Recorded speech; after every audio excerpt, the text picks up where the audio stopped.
Pembacaan Alkitab hari ke-131 terambil dari Mazmur pasal 59 ayat 10 sampai dengan 18, Yohanes pasal yang ke-6 ayat 60 sampai dengan 71, Yohanes pasal yang ke-7 ayat 1 sampai dengan 13, Hakim-Hakim pasal 12 dan 13. Mazmur pasal 59 ayat 10 sampai dengan 18.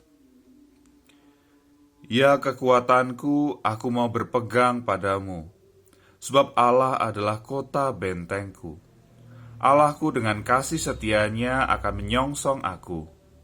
Allah akan membuat aku memandang rendah seteru-seteruku. Janganlah membunuh mereka, supaya bangsaku tidak lupa. Halaulah mereka kian kemari dengan kuasamu, dan jatuhkanlah mereka ya Tuhan perisai kami. Karena dosa mulut mereka adalah perkataan bibirnya.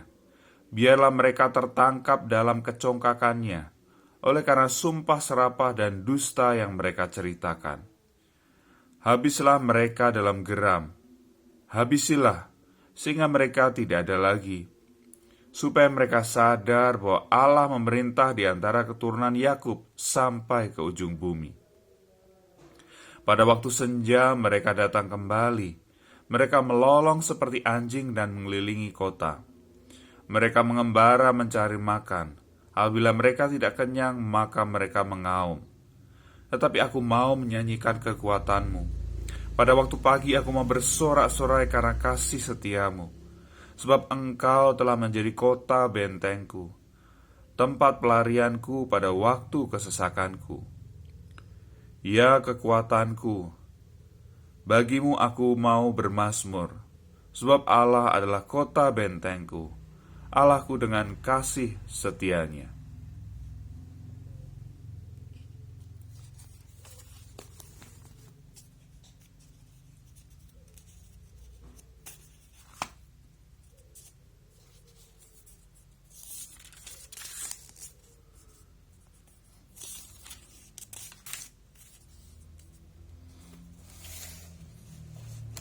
Yohanes pasal yang ke-6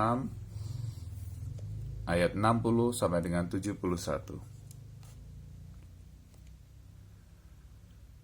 Sesudah mendengar semuanya itu, banyak dari murid-murid Yesus yang berkata, "Perkataan ini keras, siapakah yang sanggup mendengarkannya?" Yesus yang di dalam hatinya tahu bahwa murid-muridnya bersungut-sungut tentang hal itu, berkata kepada mereka, "Adakah perkataan itu menggoncangkan imanmu? Dan bagaimanakah jikalau kamu melihat Anak Manusia naik ke tempat di mana ia sebelumnya berada? Rohlah yang memberi hidup, daging sama sekali tidak berguna. Perkataan-perkataan yang kukatakan kepadamu adalah roh dan hidup. Tetapi di antaramu ada yang tidak percaya." Sebab Yesus tahu dari semula siapa yang tidak percaya dan siapa yang akan menyerahkan dia. Lalu ia berkata, "Sebab itu telah kukatakan kepadamu, tidak ada seorang pun dapat datang kepadaku kalau Bapa tidak mengaruniakannya kepadanya." Mulai dari waktu itu, banyak murid-muridnya mengundurkan diri dan tidak lagi mengikuti dia.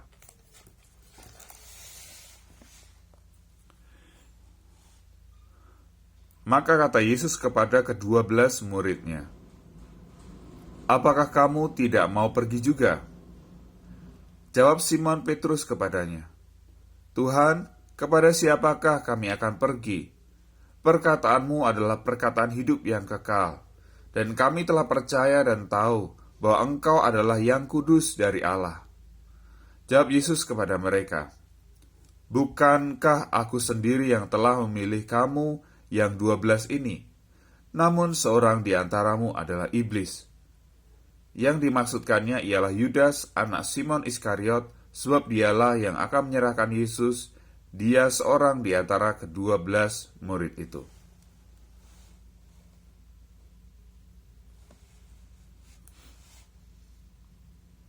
Sesudah itu Yesus berjalan keliling Galilea, sebab ia tidak mau tetap tinggal di Yudea, karena di sana orang-orang Yahudi berusaha untuk membunuhnya.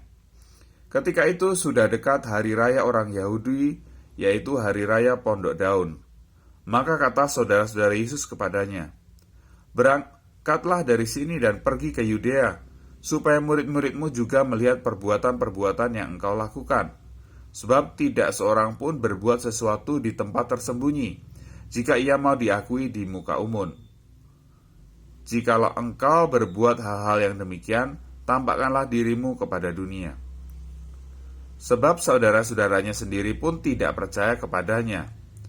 Maka jawab Yesus kepada mereka, "Waktuku belum tiba, tetapi bagi kamu selalu ada waktu. Dunia tidak dapat membenci kamu, tetapi ia membenci aku. Sebab aku bersaksi tentang dia bahwa pekerjaan-pekerjaannya jahat. Pergilah kamu ke pesta itu, aku belum pergi ke situ, karena waktuku belum genap."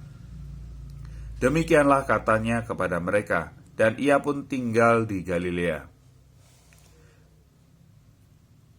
Tetapi sesudah saudara-saudara Yesus berangkat ke pesta itu, ia pun pergi juga ke situ, tidak terang-terangan tetapi diam-diam.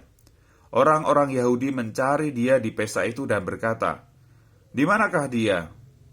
Di manakah ia?" Dan banyak terdengar bisikan di antara orang banyak tentang dia. Ada yang berkata, "Ia orang baik."